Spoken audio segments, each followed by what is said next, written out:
Hello, Jefferson Avenue. Happy Friday. Hope your quarantine and self-isolation is going well.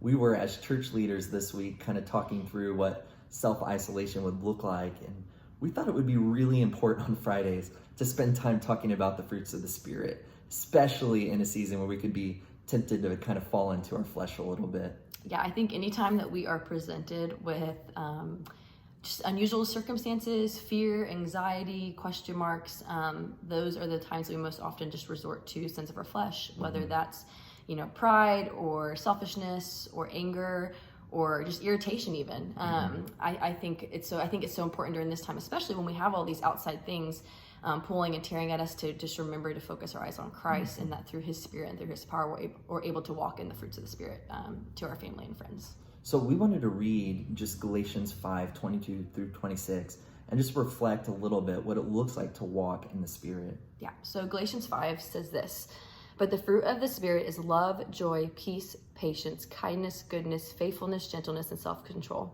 Against such things there is no law. And those who belong to Christ Jesus have crucified the flesh with its passions and desires. If we live by the Spirit, let us walk by the Spirit. Let us not become conceited, provoking one another and envying one another." I was looking at that last verse in 26, given our current circumstances, and I was thinking about how easy it is to fall into each of these. So let us not become conceited. Man, I've just been thinking about just the temptation for self-preservation, for a selfish outlook, for the hoarding that's taking place, and how tempting it is to fall into that. Then I was thinking about the provoking of one another and how true that is, that when you're in close quarters with someone, when you know everything about someone, how you can so easily know exactly what gets under their skin and kind of prod at it, even maybe out of boredom, just kind of prod at it, and how dangerous that can be. And then also just the envying of one another. I mean, I think about this season and how much time we're spending on our phones and on our online and on social media, and how there's already a temptation to look at someone else's life and begin to almost envy what they have, or envy the life that you think they have, or the presents they're giving. And I just think that in the season when we're in isolation, it can be really tempting to fall into the flesh. Yeah, I love that Paul gives us these clause at the end of these are the fruits of the Spirit, and then here's the things that really keep you from walking in the fruits of the Spirit. And I love that, especially he really focuses on conceitedness and really pride is what that is, because I really do believe that a lot of what keeps us from being able to walk out the fruit of the Spirit is looking at ourselves.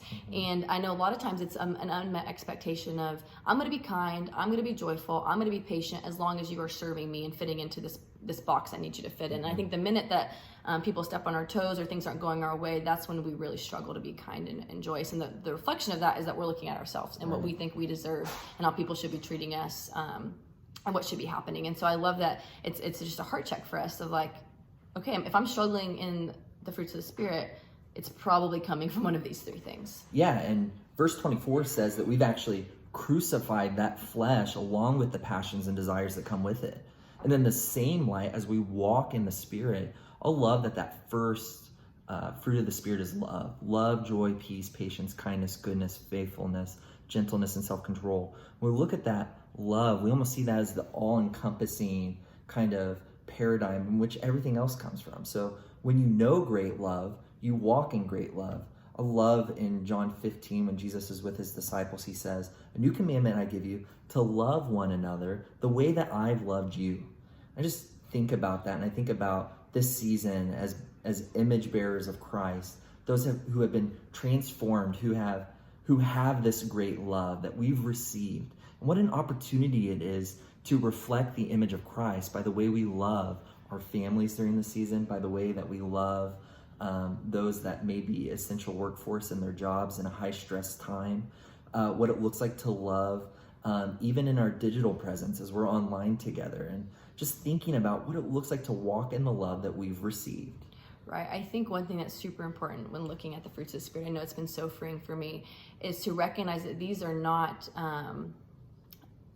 just a list of rules for us to follow, or characteristics for us to somehow gain on our own strength so that Jesus will love us, or so that we can be super Christians, but rather it's us as we love Christ with all of our hearts, all of our souls, all of our mind, that the fruit of that fruit of the Spirit is reflecting these things. So really what the fruits of the Spirit are is not a list of rules, but rather an opportunity to mirror the character of Christ. This is who Christ is to us. And so as we experience that from him, the response is to also mirror that to those around us. And so it's a gospel reflection. That's exactly what it is. So, and because we've received great love, because we've received the Spirit, we walk by the Spirit. If we live by the Spirit, let us also walk by the Spirit. And the fruit of the Spirit is love, joy, peace, patience, kindness, goodness, faithfulness, gentleness, and self-control. Tune in each Friday. We're going to kind of just press into a different one. And next week we'll look at joy, what it looks like to be joyful during this season in self-isolation. We miss you guys. We can't wait to see you again, and we'll talk soon.